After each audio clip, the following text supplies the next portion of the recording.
And farming is 24/7. You never know what the day's going to call for. The challenge of a freeze coming in, we've worked 3 days straight, all night long, covering potatoes, and then having a rain event come after us, you got to get them uncovered again. So whatever it takes to get the job done, we generally have to do it. As you become more exposed to Danny and many of the farmers here, you start realizing their picture of the world is much bigger and broader than just nutrient management issues. That's one piece of their whole economic evaluation or responsibility when dealing with agriculture.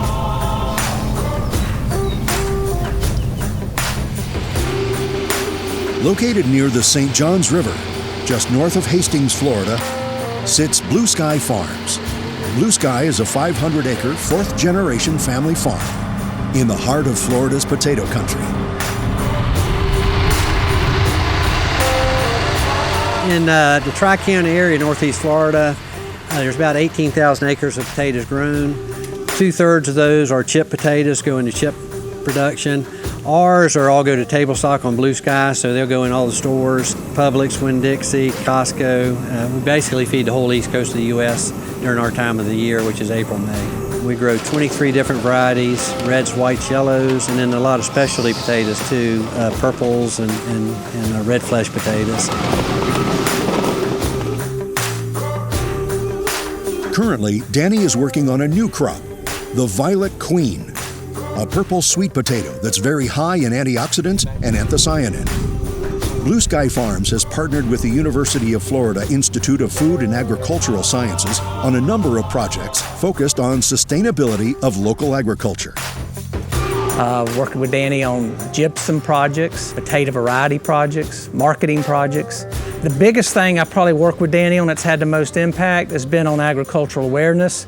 He is literally, in the last 15 years, he's hosted thousands of people at his farm, teaching them about the value of agriculture. Located about a mile from the farm runs the St. Johns River, a National Heritage waterway.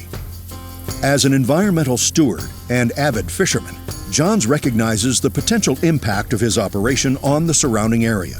As such, Johns works in partnership with the St. Johns River Water Management District, University of Florida IFAS, the Florida Department of Agriculture and Consumer Services, Florida Department of Environmental Protection, and U.S. Environmental Protection Agency to identify and implement measures that go beyond required current best management practices, or BMPs. Danny's been a real leader in that area to try to adopt more progressive BMP practices, more advanced ones that oftentimes require some partnership through cost sharing, but also we need to research those as well. And so he's been a strong partner in actually allowing us to operate on his farm to adopt some of these practices and test them. Innovation is nothing new to the Johns family.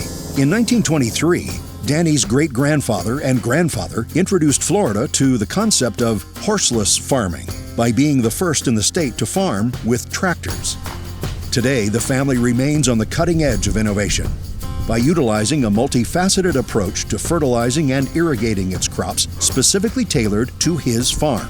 We have a unique soil system here in North Florida. There's a hard pan 2 to 3 feet down, so the water percolates down to that level, so it's not like deep sands that keep going down. In the past, potato farmers would flood irrigate by filling perimeter ditches with water. In the 70s, PVC pipelines were introduced and installed, increasing irrigation efficiencies by 50%.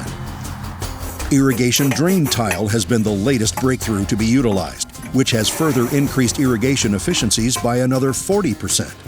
And Mark, this is the one of the systems here, and kind of get your input on the depth of the water. Irrigation drain tile is a subsurface irrigation system that keeps water and nutrients in the field, drastically reducing both water consumption and nitrogen and phosphorus runoff.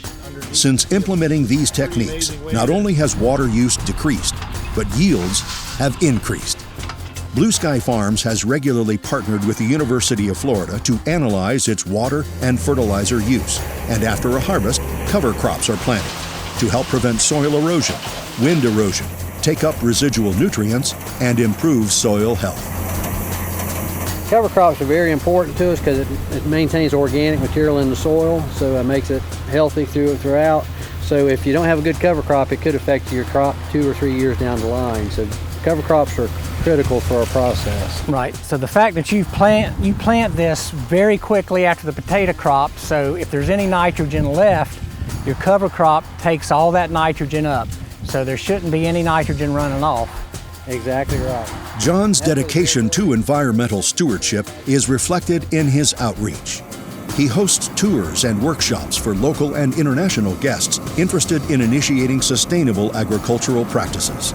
Danny also serves in leadership roles on several agricultural boards and donates tens of thousands of pounds of potatoes annually through Farm Share and Farmers Feeding Florida.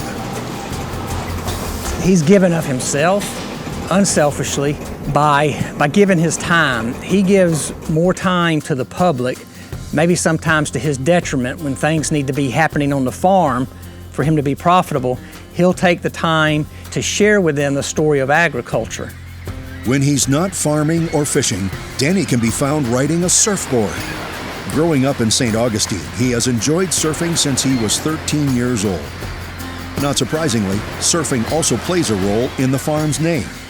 So when I was looking for a name for a farm, Blue Sky came to mind. My buddy already had a surf shop by that name, so Blue Sky Surf Shop in St. Augustine there. I told him, would you mind if I use the name? He said, knock yourself out, it'll be fine. He recently shut down, so I got the sign. It's really gonna be cool. It's got neon lights behind it and everything too. Whether he's a surfer who farms or a farmer who surfs, Danny has made an impact on his community and the environment, as well as the national conversation on agriculture.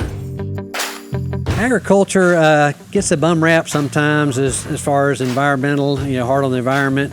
And I consider myself the first environmentalist. They're very conscientious. So I'm a surfer, love to fish.